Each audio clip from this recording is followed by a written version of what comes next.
Hello दोस्तों, आज हम इलेक्ट्रोस्टैटिक्स के डेरिवेशंस डिस्कस करेंगे। तो हम फर्स्ट डेरिवेशन स्टार्ट करते हैं जो कि है कूलम्ब्स लॉ का डेरिवेशन। ठीक है, तो चलिए स्टार्ट करते हैं।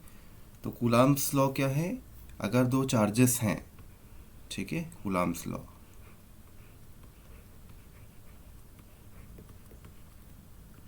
क्या बोलता है कि अगर हमारे पास दो चार्जेस हैं, दो चार्ज पार्टिकल हैं, ठीक है, उनके नाम भी दे दो।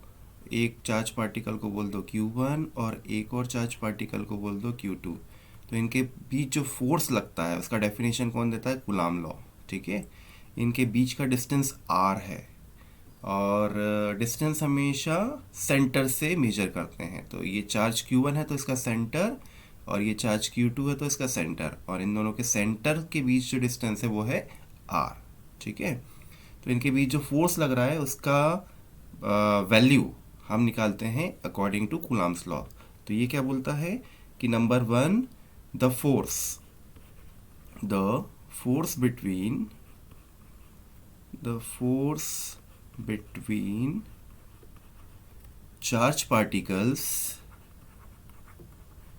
charge particles is directly proportional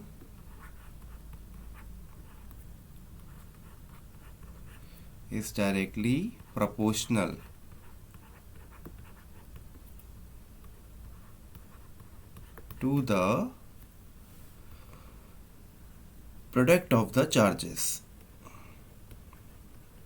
Product of the charges। हाँ, इसमें हम जो प्रोडक्ट लेते हैं चार्जेस का वो मैग्नीट्यूड के फॉर्म में लेते हैं। मतलब अगर हमारे Q1 Q2 पॉजिटिव चार्जेस हैं, या फिर Q1 Q2 नेगेटिव चार्जेस हैं, या फिर Q1 नेगेटिव है Q2 पॉजिटिव है, या फिर Q2 पॉजिटिव है Q1 नेगेटिव है, तो भी हम प्लस वाला वैल्यू ही कंसीडर करते हैं। तो ये हो जाएगा Q1 into Q2। Modulus sign भी आप लगा सकते हैं, इसको बोल देंगे इक्वेशन नंबर 1। जो सेकेंड स्टेटमेंट है अकॉर्डिंग टू कूलम्ब्स लॉ, वो क्या बोलता है कि इनके बीच जो फोर्सेस है वो इन्वर्सली प्रोपोर्शनल होता है square of the distance between them. So the force between the charge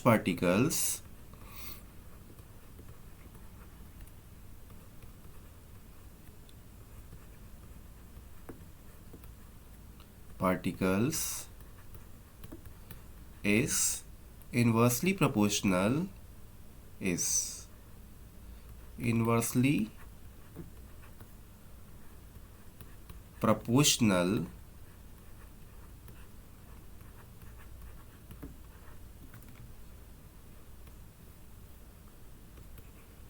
to the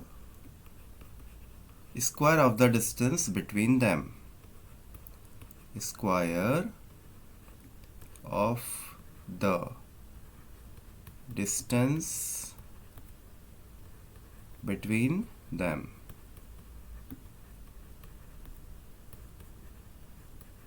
इसको बोल दिया मैथमेटिकल एक्सप्रेशन के फॉर्म में f is inversely proportional to 1/r²। Inversely का मतलब होता है 1/, के फॉर्म में। ठीक है, इनवर्सली जब हम बोलते हैं तो वो हो जाएगा 1/, के फॉर्म में। अब फ्रॉम इक्वेशन 1 और 2 को मर्ज कर दो तो ये हमारा फाइनल कूलम्ब्स लॉ बन गया। फ्रॉम इक्वेशन 1, ठीक है, एंड 2, फ्रॉम इक्वेशन 1 एंड 2, तो दोनों को मर्ज करेंगे तो देखो क्या बन गया, f proportional to Q1 Q2 divided by r²। और इसको अगर आगे लेके चलेंगे तो ये हो जाएगा f इज इक्वल टू, जब भी हम प्रोपोर्शनल का साइन रिमूव करते हैं तो एक कांस्टेंट आता है, इस कांस्टेंट को हमने बोला k। ठीक है, Q1 Q2 बाय r²। यहाँ पर k का वैल्यू इधर साइड में लिख देते हैं। ठीक है, तो k का वैल्यू होता है 1/4 एप्सिलॉन नॉट, एप्सिलॉन नॉट बोलते हैं इसको, 1/4 एप्सिलॉन नॉट।